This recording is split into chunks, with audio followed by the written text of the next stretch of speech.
Welcome back to A Celtic State of Mind. I am Paul John Dykes. I'm joined by John Hughes and James McKenzie. James will be with us very, very shortly. He's just fixing his hair, John. Loads to talk about. Loads to talk about. We're really at that worrying, apprehensive bit of the transfer window. John, I'm looking at social media every day, not for links, not for speculation, but just to see how Celtic fans are dealing with this. And there's a lot of kind of frustrations at the moment, isn't there? Well, yeah, that's putting it mildly.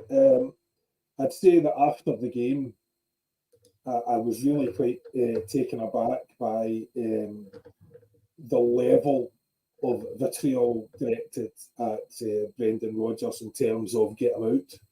Now, after 3 games, a handful of games, man, I did not expect to see that. And it just shows you he has no goodwill. If he is not successful here quickly, he doesn't have any goodwill. He doesn't have any patience. There's a very significant minority, if not majority, of fans who I just get no time for him. And essentially, unless he's bringing success, he will not be tolerated by the fans. Now, that doesn't make any difference to the board. As we saw during Lennon's tenure, they couldn't care less what the fans think. They'll carry on regardless. But I will have to say I was surprised at how really widespread and sort of aggressive the tone was against them. But, and I'm not saying people aren't entitled to those views, because they are. We know that the history of them, they're entitled to their views. Free speech and all that, and I'm not going to tell anyone what makes a supporter. The same thing with the booing and all the rest of it. Again, it's not something we've done traditionally, but if people feel that is an appropriate way for them to respond, then that's up to them, unless the rest of the crowd shout them down. And that's not really going to happen, I don't think. But right now we are in. I mean, I don't know how to feel at the moment, because I'm like everyone else. I'm oscillating wildly between positive and negative. And as of today, this is a sort of sliding doors moment now. Yeah. Starting from tonight, this has the possibility of we go 2 very, very different directions for this season. If they win tonight and they get the Champions League money, they pick up some more players, then we can have real problems. If they don't, then they don't pick up any more players, and potentially that gives up the upper hand in the long term. There's a Champions League draw tomorrow. God knows what that could be. And we've got the game on Sunday. Don't know how that's going to fare.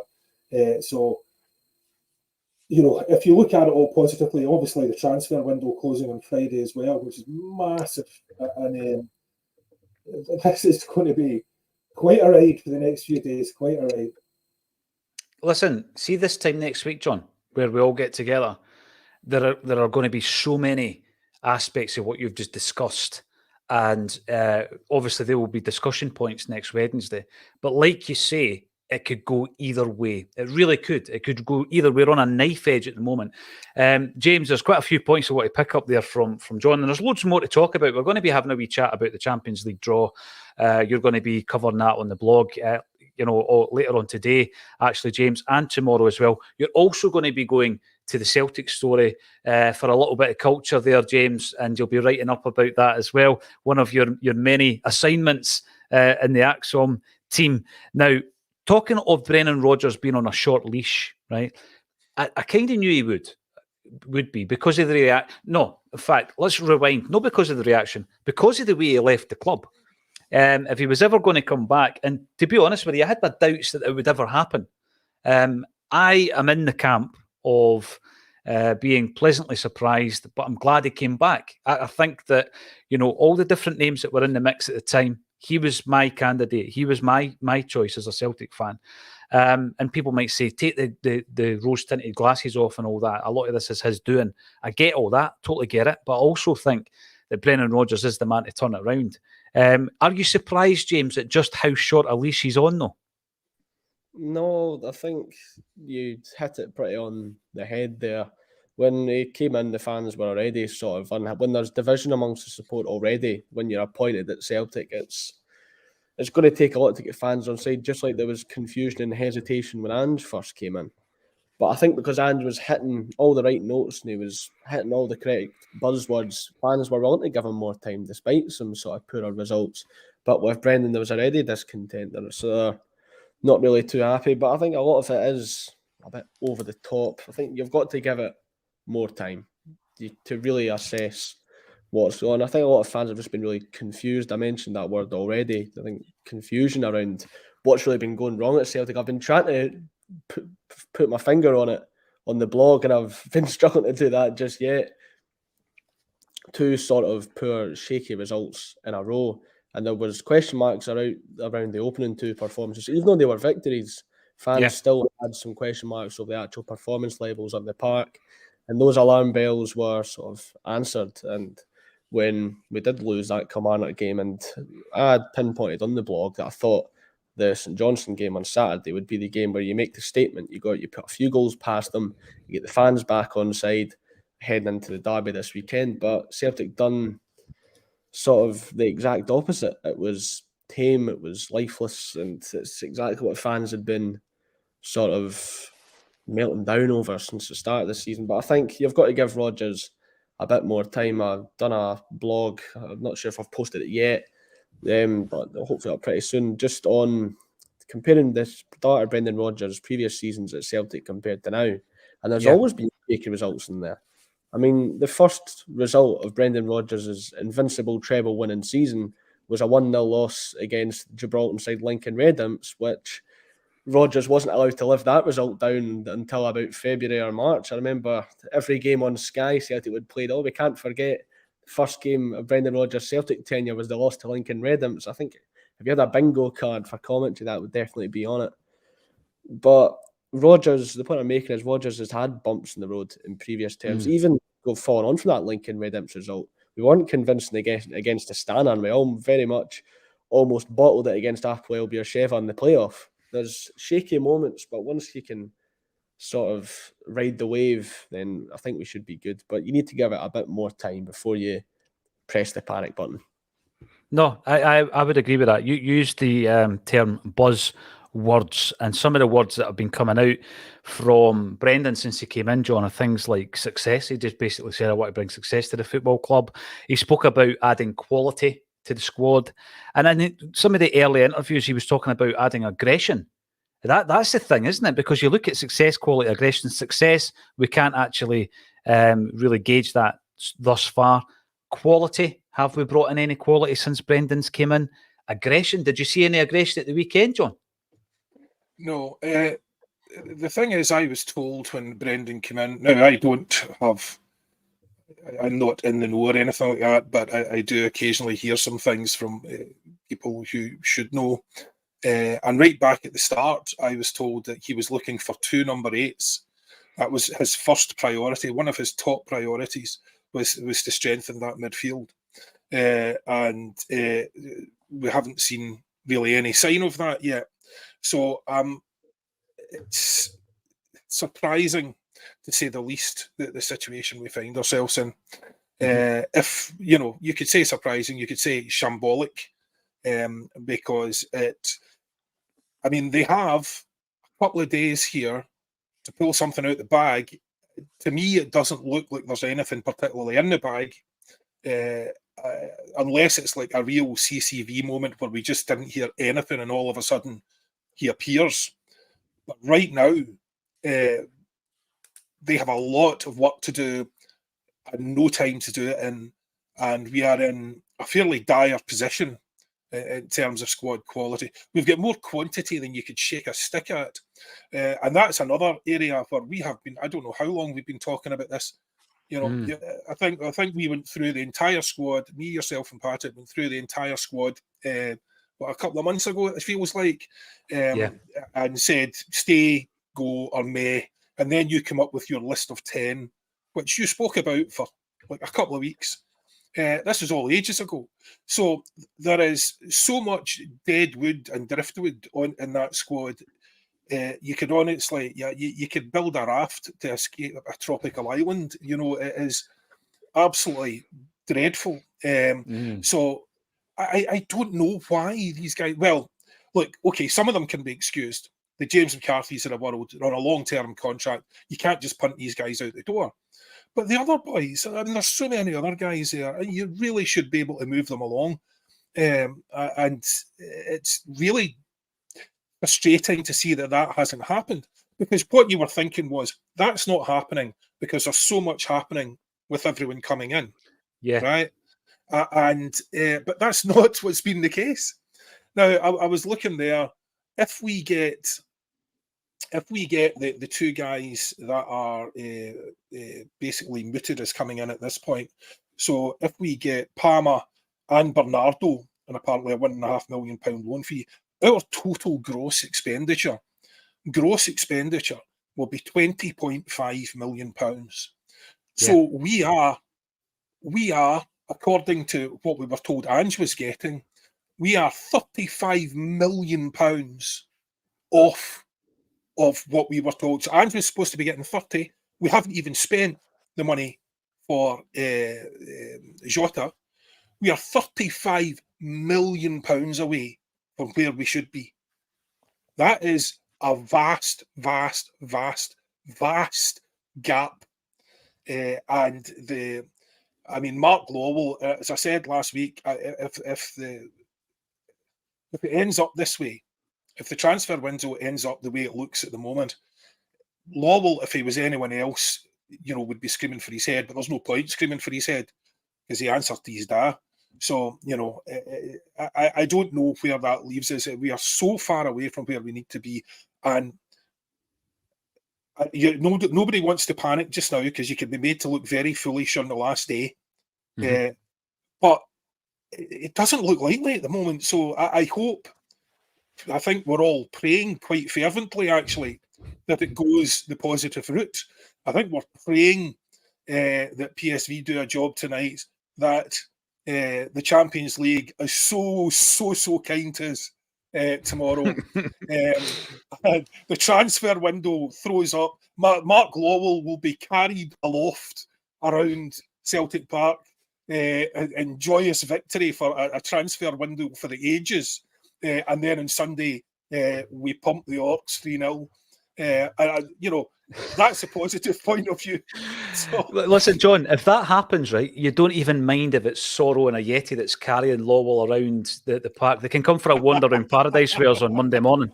If all that happens, it shows you the two ends of the scale, James. Yesterday, it was great to welcome back Kevin Graham. He's not been on Acsom for a wee while. It was great to get his views on all things Celtic. And his description in terms of what we had in the works was hee-haw. I quote verbatim. He said we had hee-haw in the works. And he did back that up by saying, within 30 minutes, somebody will come in and sign for Celtic. But, the transfer window, James, has changed dramatically over the years. I mean, back in the day, even if you're talking about the season we stopped at 10, there wasn't a transfer window. We brought in players like Paul Lambert and Harold Bratback during the season. Throughout the season, you were able to bring in players and all that kind of stuff. But now that there are transfer windows, it's almost turned it into some kind of marketing circus, like a PR social media circus. And in the back of your mind, you're kind of hoping that things are lined up and it's all strategic and all that.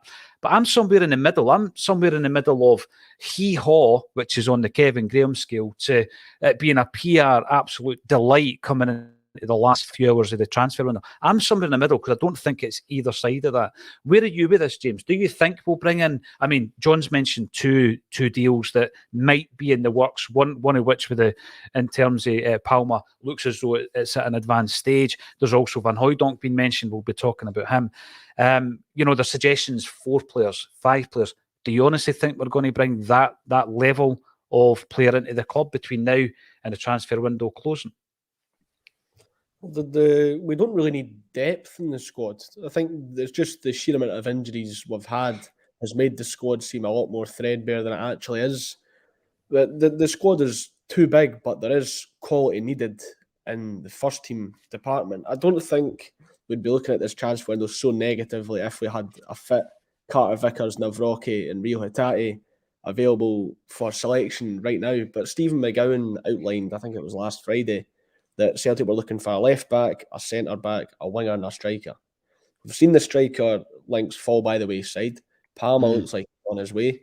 But centre back, which is one I think we really need the most, even if it's just to carry us over until January time, we need options there because we have a Champions League group stage coming up and a trip to Ibrox this weekend, and you've only got Liam Scales and Gustav Lagerbielke looking to be fit for the lion's share of those fixtures, and that's not going to be good enough for Celtic to get through those games with results that will fit the fans' expectations. So I think whether it's stopgap signings or not, you've got to bring some sort of options in at centre-back to flesh out the team.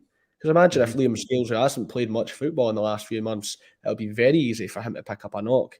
So if he gets injured, then what are you looking at? So I think a centre-back is desperately needed. And the fact that we've not really seen much links, we're linked with that Lianso from Southampton. He was photographed at a Qatari airport yesterday. So that doesn't look like it's going to be happening. And we're not linked with anybody else. And it's the same at left-back, which a couple of people have headlined as a position we have to sign since even the start of the transfer window. But I didn't think Greg Taylor's form was going to fall off a cliff as much as it has.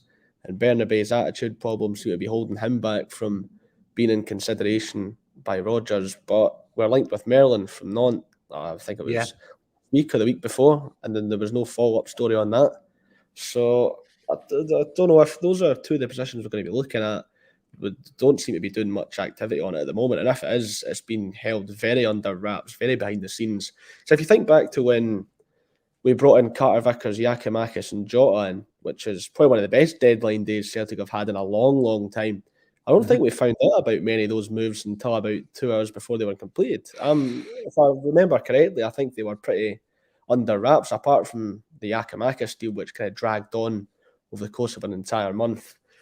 But I think Celtic will have things going on behind the scenes. It seems like they're keeping things very much under wraps, and hopefully they can surprise us on deadline day with a deadline day, much like the Jota, Carter Vickers and Giakoumakis one that I mentioned. We like trebles, and it would be nice to get a treble like that. I do remember Carter Vickers was mentioned early doors in that transfer window, and then nothing. It was just like tumbleweed for a long time, and then we bring him in on loan. And obviously, Bernardo that we're linked with at the moment, he cropped up around June time with no follow-up story, and then boom, Celtic are very interested. Talks are advancing fast, which they have to be at this stage of the window. No, they do. I will talk about some of the latest transfer links. They might just be that. As I say, we spoke about Carter Vickers early in the transfer window when he signed, and then nothing until near the end, obviously, where it was confirmed. This might come to nothing. Bernardo van Hooijdonk might come to nothing. I'm more concerned, I've got to say, actually, in relation to the third part of that tagline with O'Reilly, and we'll talk about him as well. What do you make of everything? I'm also going to be discussing with the lads in relation to what's changed, because we were doing transfers a lot sooner, although the argument might be we've already brought 6 in. And as John says, we're highlighting the issues due to the injury woes that we are facing at the moment. Ridiculiser, Sydney. There's only one Sydney. Yeah. I don't know who you're referring to. Is it Sydney Devine? I'm not sure. Sydney Van Hooijdonk. Van Hooijdonk. Yeah. Van Hooijdonk. I was going to say. Yeah. Now, Pierre, obviously, came into the club. I remember it well. I remember back in those days, John, travelling through on Jockey Munyon's Blair Hall bus from the villages in Fife. And we didn't know who he was, because you couldn't just pull your phone out your pocket and do your Google check and all this and do your show reels on YouTube. So we knew that the guy had a big name. He'd scored a few goals for a fairly provincial club in Holland at the time, Netherlands rather. And in he comes, and he scored that night. He scored against Hearts in a 1-1 draw. It was during the Hampden season. And the season after that, he scored over 30 goals for Celtic, which was just frightening. The kind of departure in the months leading up to his departure kind of soured his relationship with Celtic fans. I saw that when we announced the fact that we were doing a gig with him in October. But in terms of Van Hooijdonk, the first thing I think about is, You know, all those links to Jordan Larsson. Remember, it was always going to be Jordan Larsson at Celtic, 7 Larsson on the back of the jerseys. But you dig into Van Hooijdonk. He's a goal scorer. He's done really, really well recently. He's playing in Serie A. He's 23 years of age. I don't know if his dad's his agent, but I remember his dad was Nadir Chifchi's agent, so he can't be any worse than him, John. What do you make of these? What do you make of these links to the likes of Van Hooijdonk? I do think we need a striker. Well, I mean, it's just, you don't know if there's any truth in them at all, because it's such an easy, lazy thing to do. You just get the family name, isn't it? And stick it in there, and it's just, Larsson, Van Hooijdonk. Vata is actually a real thing, but just linking names. Which one of our ex-players has a son who's playing now? Make an article out of it. It's again, know nothing about the guy. But we need a striker, we need a midfielder, we need a centre back, we need a left back, we need who do we not need? And that's the point I was making last week, and we're still no further forward. So I mean, I'm at an absolute loss at the moment to see what they're at, because I'm concerned about the fact that it's possible that Kalmak, despite the fact he's been our most consistent player and been our best player year on year, I'm not sure he can play the role that Rodgers seems to want him to play in that system. He's completely isolated, and he doesn't have the size, the athleticism, the youth, the energy to be just hearing about box to box, battering, and that's not who he is. It's not the way he plays the game, and I refuse to believe that his form has dropped off a cliff so precipitously that he's done anything. He's been so ineffective in the last few games. I don't think that's down to his form. I think that's down to how he's being deployed. And we've spoken about that before. So I'd be very concerned about the fact if you're going to carry on playing like that, then I don't think Kalmak can play that role. I don't think he's going to be able to play that role. So you either change the role or you're going to have to change the player. And they said, as I said right at the beginning, he was supposed to be looking for multiple midfielders. That seemed to be his primary area of concern, and it has not turned out that way. So I would agree. I think the midfield is a massive area of weakness for us potentially at the moment. Because especially if we've been reduced now to thinking about, are they good enough to win the league, as opposed to make any sort of a dent in Europe, which is the expectations we were given when we started. Let's just be clear. We were told that he was coming back here, and we were going to have a go at Europe. We were going to set targets, set KPIs. There was going to be accountability. None of that. Now we're just absolutely struggling to get enough players through the door to make sure that we win the league. They have badly managed the expectations. He shouldn't have been saying that stuff unless he was going to deliver on it. And now we'd be left in a situation where if we were to get in the Champions League with the team as it stands now today, we would be the weakest team in the Champions League, and we're going to be in serious bother. So we're looking at potentially humiliating results. Never mind finishing third and dropping into Europa where we could make a dent. We wouldn't be making a dent in there either, based on the way that we're playing today. So there's a lot of ifs, ands, and a faith being put into the guys who told us that this would be different. That's what they said. This would be different. What is Brendan here for if he's not here to make a dent in Europe? Because I don't understand why he's come back if he's not here to make a dent in Europe. Has he handed too much responsibility to Lowell because Brendan didn't have the knowledge that Ange had of a specific market? Brendan spent far too long in the most premium market in the world that we can never shop in. Even its lower divisions are too expensive for us. So why is he here? Because he can't be here for this window as it stands. No, well, it doesn't look like his window, John. That's the big thing, doesn't it? It doesn't look like Brendan Rodgers has had the ownership of this window. There's a couple of things I want to ask you, James. I agree with John. I don't think Cal McGregor's had a good game this season as we sit here just now, right? And I think there's a few reasons for it. I think the midfield obviously is the shape of the midfield is different now. It's not been overloaded as it had been previously with inverted fullbacks. But if, for example, we were to revert to all that, what do you think Callum McGregor's best position is? Is he more effective as a 6 or an 8 or even a 10? Because I don't think the 10's the question. Do you think he's more effective as a 6 or an 8, James? I think in the last in Cal McGregor's Celtic career, I think he played his best football in Ange's 2 seasons at Celtic, playing as that number 6. And I think the best 15 minutes of football I've seen Cal McGregor play this season was the 15 minutes at Pittodrie after Rio Hatate got subbed on at half-time, because the energy was there in the midfield to help Cal McGregor out and sort of shoulder some of the defensive responsibilities, where I think at times McGregor, he's looked rushed, he's looked stressed, he's looked harried by players who aren't of a similar quality to Cal McGregor. He needs players who can be in there and help him do the defensive work, which I've been on the blog the last sort of week and a bit have been championing for Tomoki Iwata to get a chance in the midfield. I think the midfield is getting bypassed with ease.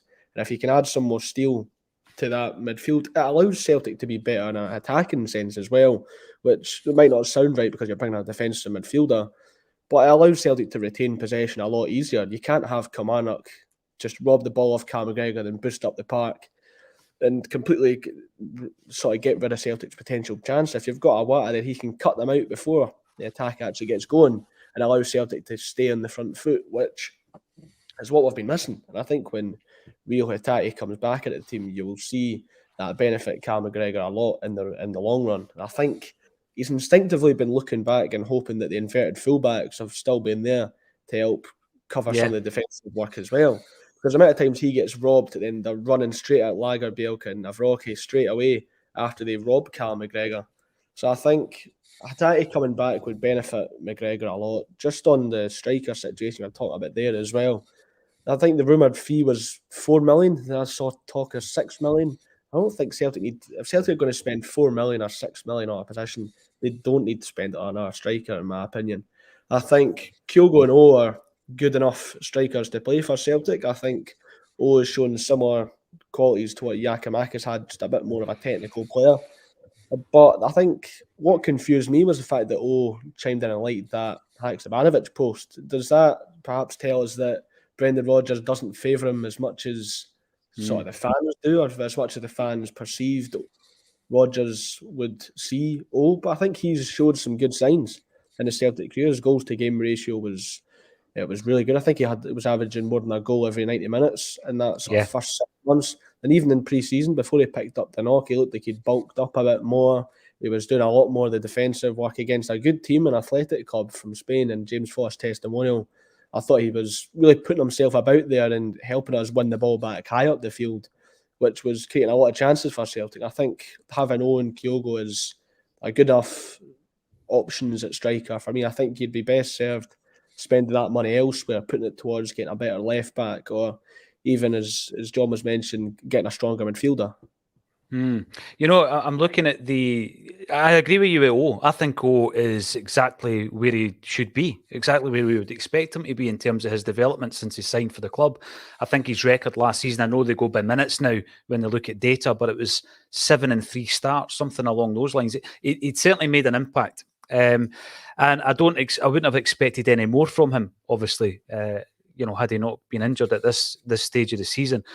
And I guess there's also an argument, James, to suggest that Maeda looks like a better centre forward than a left winger at the moment, especially if you look at the performances over in Japan. Finishing. Yeah, well, that's debatable. There was just that 90 minutes in Japan where he looked like the best striker ever for some strange reason. He's come back and he's hitting the Green Brigade with shots. Now he's trying to hit the Ryan Christie's satellite. I know. He used to aim at. Yep, exactly. So I get what you mean there with regards to the striker position. I just think we need to try and maybe utilise Kyogo a little bit differently than we have been doing so far. I think the Bernardo's an interesting one, because if we bring in Paulo Bernardo, he is far more of the creative type, maybe an attacking central midfield player. So you're looking at him and thinking, what was that? He's like a If it's any midfielders you compared to, it would definitely be Matt O'Reilly. Right, so that worries me on one hand. We don't need another Matt O'Reilly. We've got Matt O'Reilly. Why do we need another Matt O'Reilly? Yeah, and obviously he's been linked now, John, to a couple of clubs down south. It does concern me because I know that we were doing the business, Callum McGregor on a long-term deal, Kyogo, Maeda, Stephen Welsh, they've all signed deals, and there's conversations and discussions ongoing with Hatate, Abada, and then O'Reilly gets thrown into the mix. This is a player, John, I think it'd be a disaster at this stage to lose somebody like Matt O'Reilly. They can't sell him. And so unless Matt O'Reilly turns around and says, I absolutely want out the door, and even then, they can't sell him. We cannot afford to lose anyone else in this window, full stop. And I don't care if he turns around and says, actually, I want to go. You said you can go in New Year, you can go at the end of the summer. You're going to be going when we tell you, get your head down, play. So unless Matt O'Reilly's trying to force away, there's no way we can sell him. And I don't think even this board are tone deaf enough to attempt it in the circumstances that we're currently in, because you're basically taking O'Reilly has effectively been our best player over the last number of games, certainly right up there, and to take him out of the mix, we're stripping all the quality away from the squad, and we're replacing it with guys who have potential. But that's it. They have potential at the moment. They could be great. They could be the next best thing. Maybe next year. Maybe the year after. We've seen for this play out before. You might get a couple of them to deliver quickly, and it's shocking that we are, so reliant on a couple of young guys to deliver immediately. And it's shocking the fact that we are left in a situation here just now where we are seriously talking about guys getting signed on Friday, probably getting to, Ibrox 5 minutes before the game and playing. I know. That's what people are, that's how desperate people are in the centre half situation. That's how, and people are seriously suggesting that. Someone said to me, did Mjallby not do that? I actually couldn't remember, but, to have someone coming off the plane, not kicking a ball, not doing any training, and going straight in against our biggest rivals, that's a situation that we should never have been in, and we still should never be in. And the difference between what was happening before, in my opinion, and what is happening now is all the same kind of transfers that we did early, we've done. They've already been done. And they're the same type of transfers we were doing before. The difference was Ange had bankers. Ange had knowledge. He had guys who knew going to hit the ground running. And even when we started to run out of those guys, he could still get so much credit from bringing them in the first place, the Hatates, the Kyogos, that people just ignored the fact that there was guys coming in, they had the Gucci's, the Abelgars, all the rest of it, just in and out the door. So, we're in a situation now where it's so sorry, it's just so frustrating. We've got very, very, very little time, and we had so much time. And that's what I say. The difference is, apart from that, those leagues we were buying these guys from, and this is why it was done early. We were a step up, so we're a step up, or perceived as a step up. So that gives us the advantage. Any league other than those leagues, where we are not perceived as a step up, and especially in the top 5 leagues or like that, guys have loads of options, and they don't rate our league. So we are signing guys, no bother, from leagues where we're perceived as a step up, and we can give them bigger wages, give a decent signing on fee. Anything else other than that, and we are back to the way things used to be, which is, last day desperation, because, we either can't persuade people to come here, or we're not prepared to pay the money that it takes. I know, and it's so frustrating, particularly when you were in a situation coming into this transfer window where we were so strong. Paddy Lavery, afternoon to you. I'm keen to get a few of the comments coming in. Celtic follower, afternoon all. I wonder why we are having long delays signing players and what's changed. Yeah, you do tend to worry. And as we've said before on a Celtic state of mind, whilst there's a lack of engagement or communication from the club, then there appears to be a lack of transparency in that case. Then you start making up your own mind, John, and that's where you theorise, and that's where the conspiracies come in, and that's where the frustration starts to come in. Stephen Sloan, regular contributor, welcome back. Brendan Rodgers, 1, we need to strengthen from a position of strength. Have we done that? 2, I am here to make progress in Europe. John's already covered that one. 3, I want to add power to the side. Yeah, where's the aggression? And 4, this team needs quality and match winners added. Yep, and you're shrugging your shoulders at the end of that, Stephen, because none of it seems to have been done. Double denim. Big afternoon to Acsom and fellow. By the way, thank you for getting involved in the Sell the Jerseys initiative. Double denim and various others have sent jerseys, unbelievable bundle of jerseys now developing in the studio. Some of them are already ready. They're signed, they're framed. And it's just a case of raffling and auctioning them off to raise some much needed funds for wee Jamie Tierney, who needs it for his treatment for Duchenne muscular dystrophy. And some of the others are just Celtic jerseys, and we're going to get them signed and framed up. So thank you, everybody, for getting involved. More information underneath this video as well. What do you make of the transfer window so far? Let us know in the comments section. We're going to be talking about the Champions League, potential draw, who you would like, and all that kind of stuff before we turn our attentions to the Rangers game. As I know, James, you've been looking really closely at potential draws. What's your take on it? Because I know in the past, there was a bullishness about Ange Postecoglou and Callum McGregor, who came out and said, I want Real Madrid. Well, you got Real Madrid. You wanted the cream of the crop.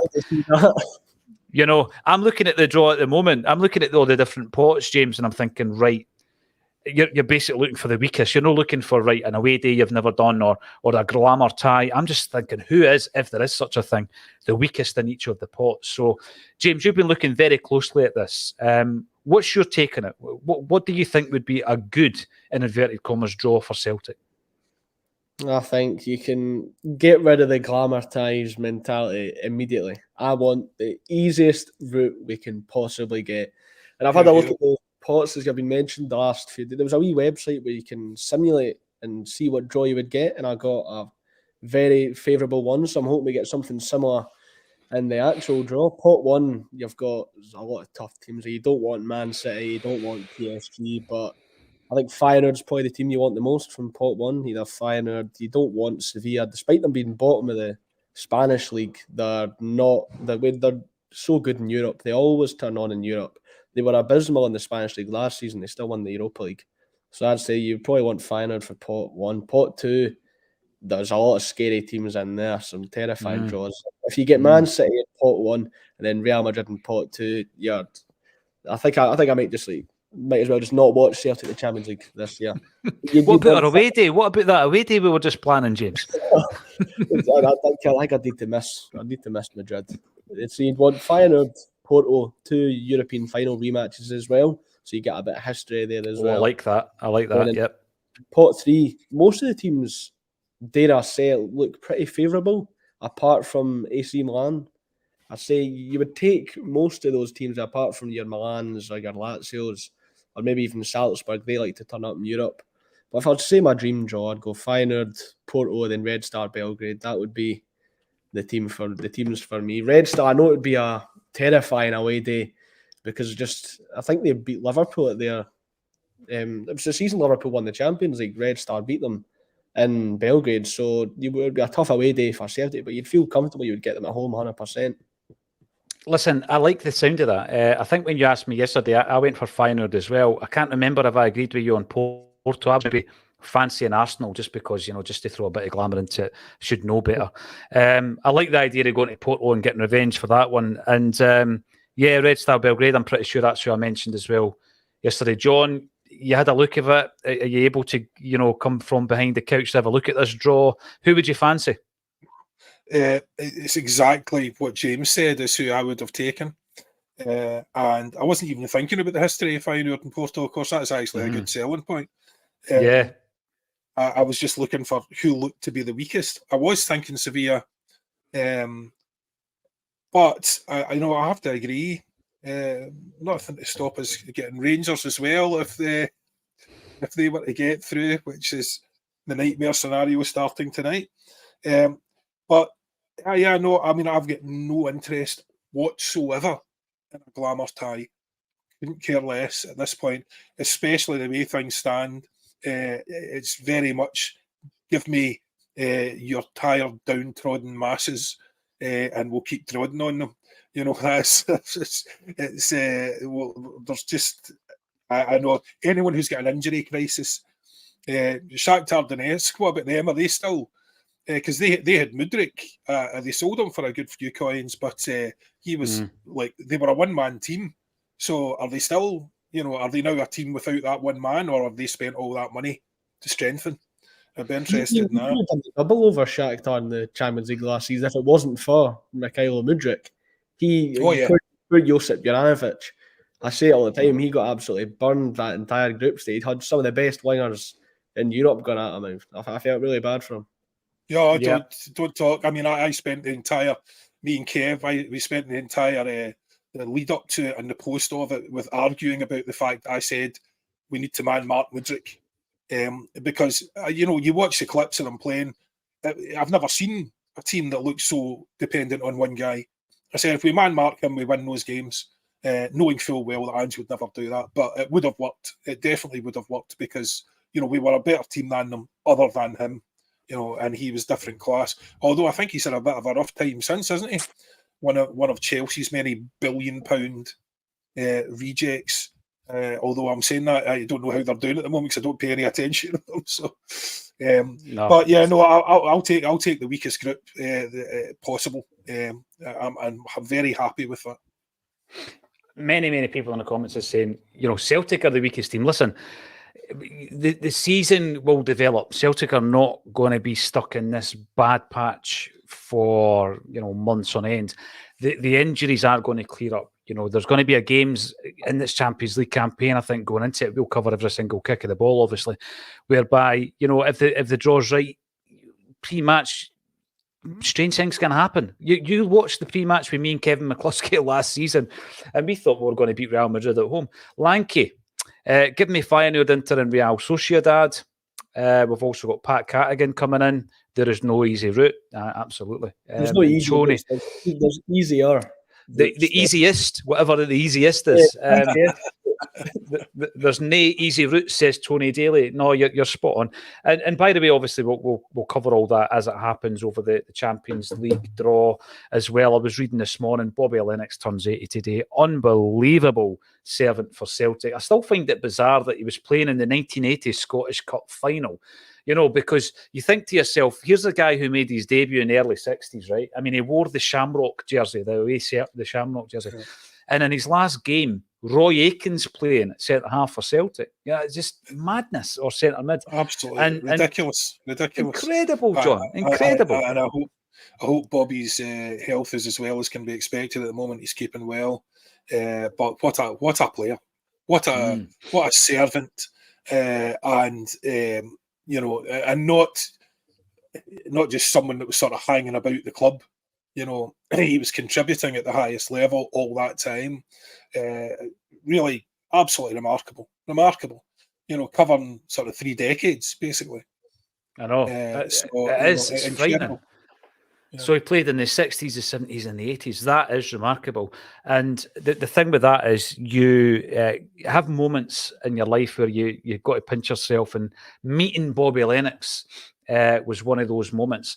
What was happening was there was a group actually within the Saltcoats area who were, I don't know, I don't pronounce that properly, apologies to anyone listening in, if that's your home village or town, and they were doing the old fundraising to build a statue of Bobby. And they came onto a Celtic State of Mind way back when we used to record in Stirling, the toll booth. And they never ever forgot that we were pushing their campaign. And I got an invite to the unveiling, which was just unbelievable that day. And it's a beautiful, beautiful statue. They really, really captured Bobby. Absolutely superb. And a legend of the club. And meeting him one time where he was talking to me about Neely Mockin, who was his trainer, his kit man.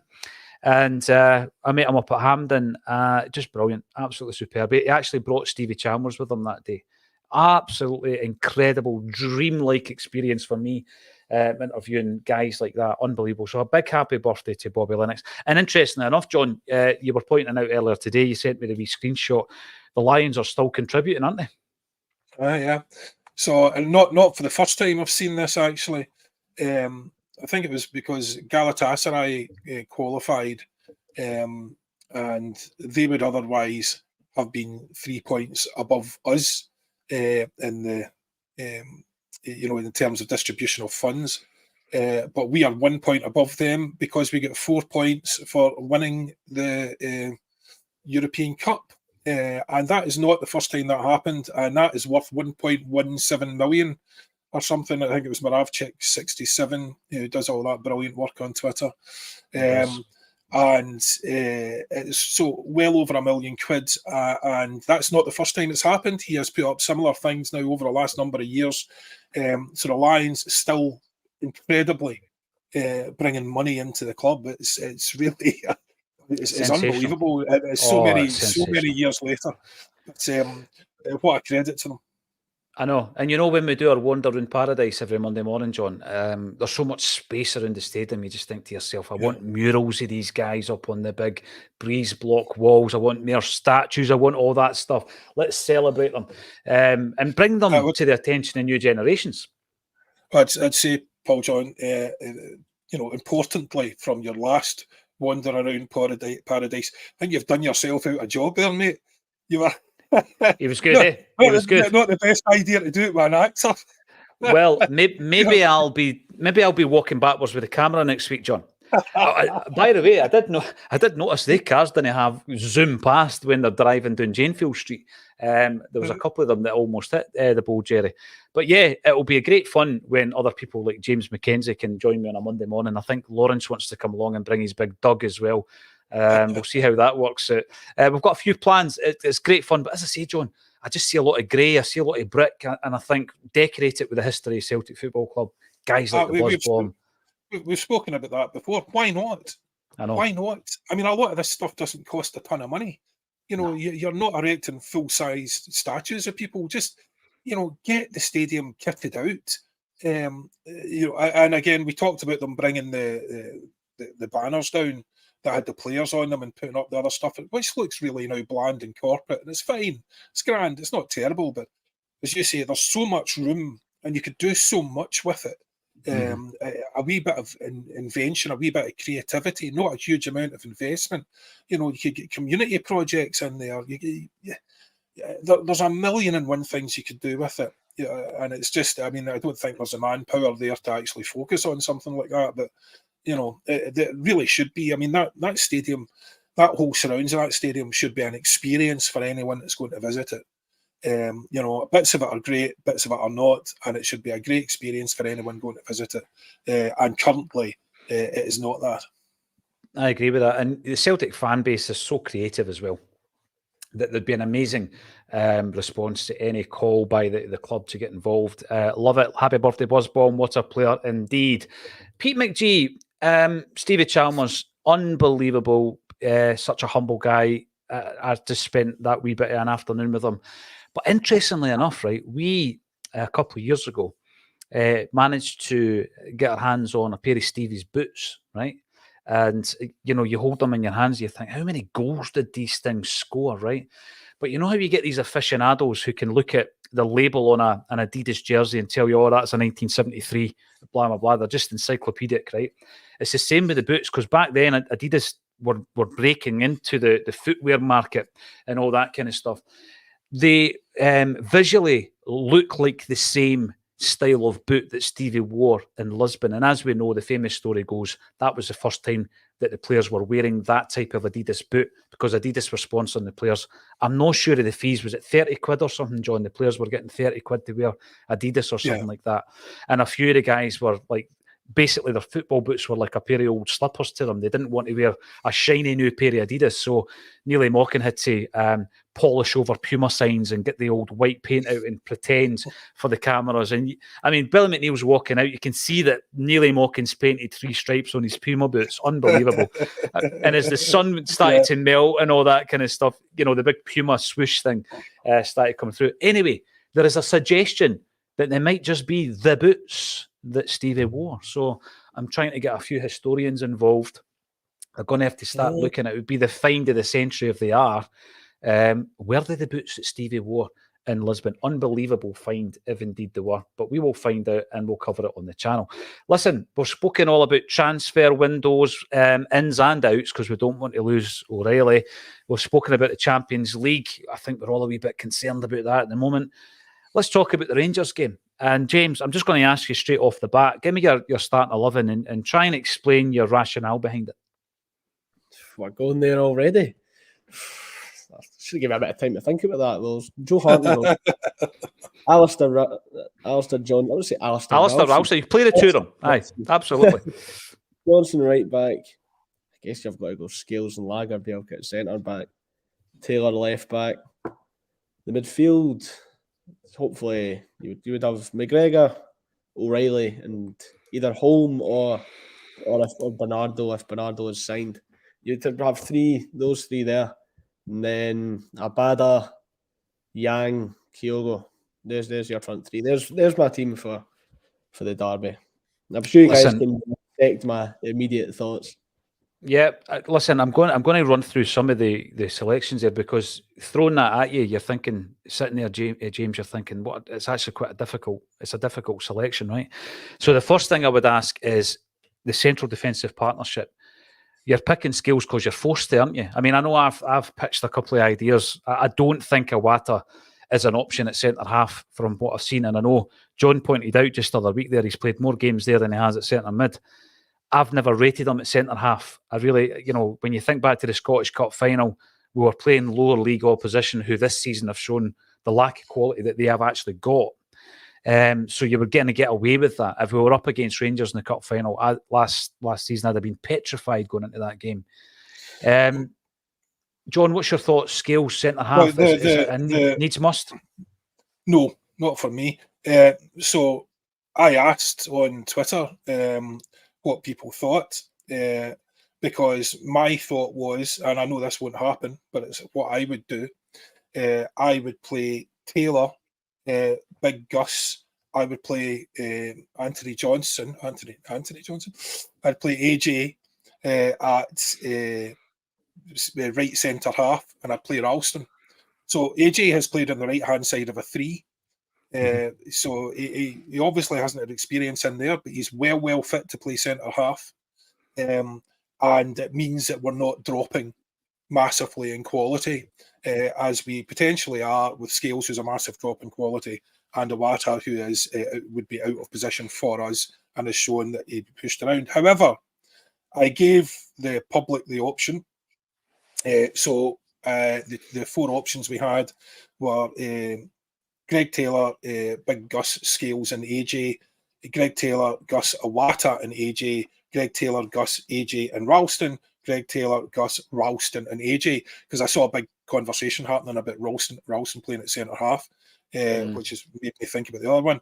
So Ralston at centre half has only got 6%. 16% of the people are correct, because they agree with me.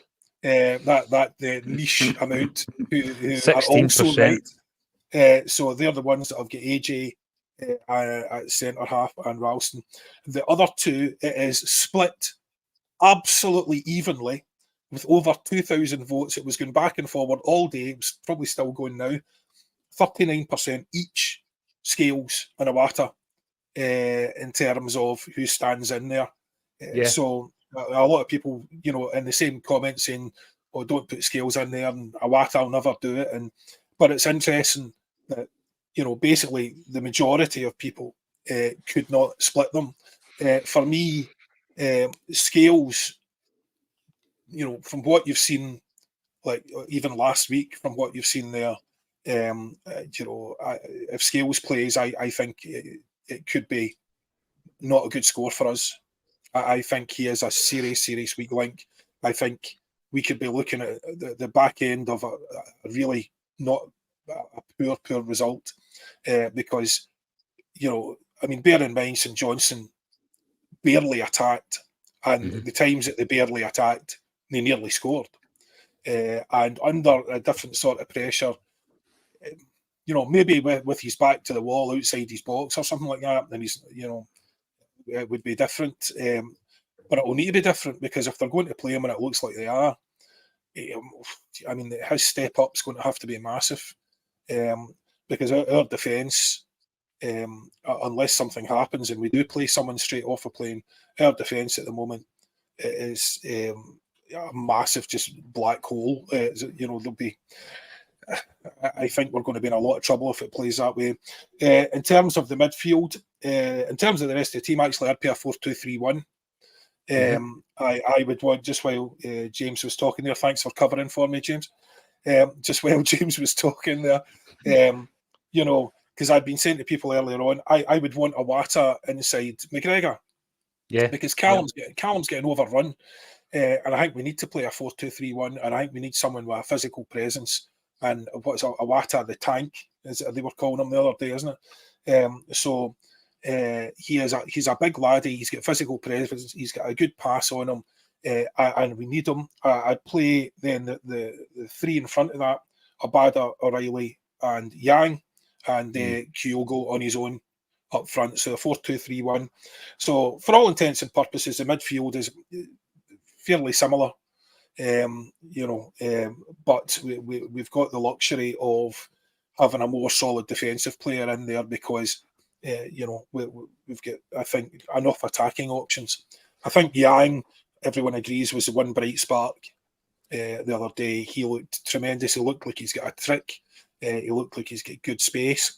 Obviously, his finishing wasn't great, but, I mean, I would seriously suggest if that boy could finish the way the rest of his game looks, he wouldn't be anywhere near us. It'd be off to a Premier League club. So we can work on that.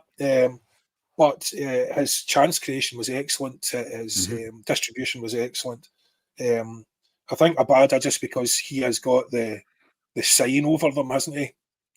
So especially if they play Barisic at the left back, because I think as we were saying all last season, Abada lives in Barisic's house because he still can't see him. So hopefully that turns out to be the case again. And Kyogo up front and not dropping back. So O'Reilly taking that almost 10 role, and Kyogo playing up front where he's supposed to play, and not playing the false 9 or almost as a 10. Because, as we saw the other day, I mean, I think he had 4 or 5 touches. All of them were shots because he wasn't in a position to do anything else. So that I would change. That's what I would change. And I know it's a bit radical, the centre-half pairing, but for me, that's the only one that makes sense. Do you think, just from going over this, doing these team predictions, it makes me think surely a centre-back has to be the priority signing then? If you're looking at Celtic over the next day and a half, if you could pick any position Celtic need to sign them, surely it has to be centre-back. Because going into that, potentially champion. But it's a massive problem though, James, isn't it? Because essentially, who are you signing? You're either signing, as the boys have been suggesting, some jaded old lag, basically, who's up here for his last payday, and you want him to come in and play a bit and then go away. If is he going to be anywhere near the quality if he's a guy that can come here for 5 minutes, play for 6 months, and then we're happy to lose him? Because if it wasn't for the injury crisis, we've got far too many centre halves as it stands. That's the same two centre backs we've ended up with less. Yes, I know it's bizarre, and I don't know how to. I don't know how to. You can't. So I don't know how you solve that problem without spending a lot of money that we can't afford on, another quality centre half, and then we're going to have just this plethora of quality centre halves about 2 months down the line. But there's a strong argument in one respect because, this season could run away from us in the next couple of months.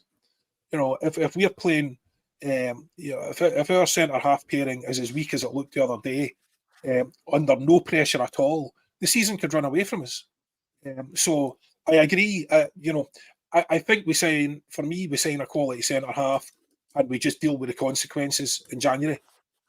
Well, John, my take on that was, and I guess this is why I disagreed with Lawrence last week. My take on it is we get a loan to buy centre half. That's what we do, and I think Kobayashi and Scales will be out the building, but we might be forced to keep Scales insofar as he then becomes the only backup we've got until some of the injured guys come back. But yeah, loan to buy, I think it would be the wisest move because, you don't have to buy him. You might then think Norowski comes through, Gustav plays well, and you think, right, I've got my 4 or 5, I don't need this guy. And you do a kind of Moritz Jens on him, and he goes back to his parent club. That's thinking of Moritz Jens. Even if it's similar quality to Moritz Jens, who I didn't rate that highly, he could still sort of fill in a league game or even a Champions League against a team like a Shakhtar Donetsk and put in a comfortable enough performance. I don't think you could go out and get a Phil Jones. The guy that I've liked the look of was Axel Tuanzebe, who used to play for Manchester United. He's a free agent, 25-year-old English defender, who I think if he's available for free, you've got to maybe take a chance on that. And then if it doesn't work out, there's a surefire job at a lower Premier League team or a Championship club just waiting for him. I don't think it has to be a Phil Jones type player, as I've seen people mention, and don't do that at Celtic. Or even like a Kolo Toure. You don't want a player like that, but I think the guy that I mentioned, Tuanzebe, could come in and do the job. Yeah, but what age is Toure now? Toure, in his early 40s. He was the Wigan manager last time I checked. Yeah, has Mjällby got a son, John? That's another question. So I don't disagree with much of that, what you said. I think I like the idea of the defence because you can rely on you can rely on Taylor. He's just had a bad bit of form. I don't think he played particularly badly against St Johnstone. Ralston likes the combative side of the game. I think you're going to need that. I think AJ could fit in there as a centre half, no problem. And the big thing about Lagerbielke is he's not really got much credit, even though he's just kind of quietly slotted in and played a couple of decent performances. I think, did he get a 6 or a 7 on the player ratings that we put out? So I think he's done all right as well. The midfield as well, for me, I've been banging on about Iwata. I just think that David Turnbull is anonymous at times. It would be bold, I think, to throw in Home at this stage. I think Iwata goes in there, gives you a wee bit of assurance. And then up top, Yang has played his way right into the thoughts of the gaffer, I'm pretty sure. Maeda's not as indispensable against Rangers on the forum that he's been shown. And I think a big part of that is the wingers are playing slightly differently. So, yeah, I don't disagree with your team, John. I've got to say, anything else, James, because you only gave us your defence, I think. Anything else you would agree or disagree with there? You've gone quiet. I don't know if you're muted. I went McGregor, O'Reilly, and then Home. And then that's right. The front three are got Abada, Yang, and Kyogo. Yeah, there we go. Let us know in the comments section. Are we talking tripe? Let us know. Let us know what your team prediction is and also what your predictions are for the rest of the week. Bernardo and Van Hooijdonk may just be a tagline on an Acsom podcast. Who knows? Or they might turn out to be Celtic players. We'll find out in the fullness of time. One of those signs, I'd play Bernardo. Would you? Yeah, I was going to ask that because, sometimes, Johnston makes his debut against Rangers, didn't he? Last season. And he fitted in. Oh. He just fitted in. Sometimes you can throw them into an occasion that they've maybe not had time to get nervous about. There you go. You make your debut. This time next week, John, it's going to be interesting, isn't it? Who knows? One way or another. Doors. Yep, sliding doors, closing doors, who knows? Listen, really strong audience today, 1,100 live all the way throughout that, which is phenomenal. Thanks for your support. And if you don't mind, we've got a wee vote running at the moment where we could well be in the running for a few awards, and there is a link underneath the video. Feel free to go in and vote for a Celtic State of Mind. All that's left for me to say thank you to John and James for joining me on a Celtic State of Mind. Hell.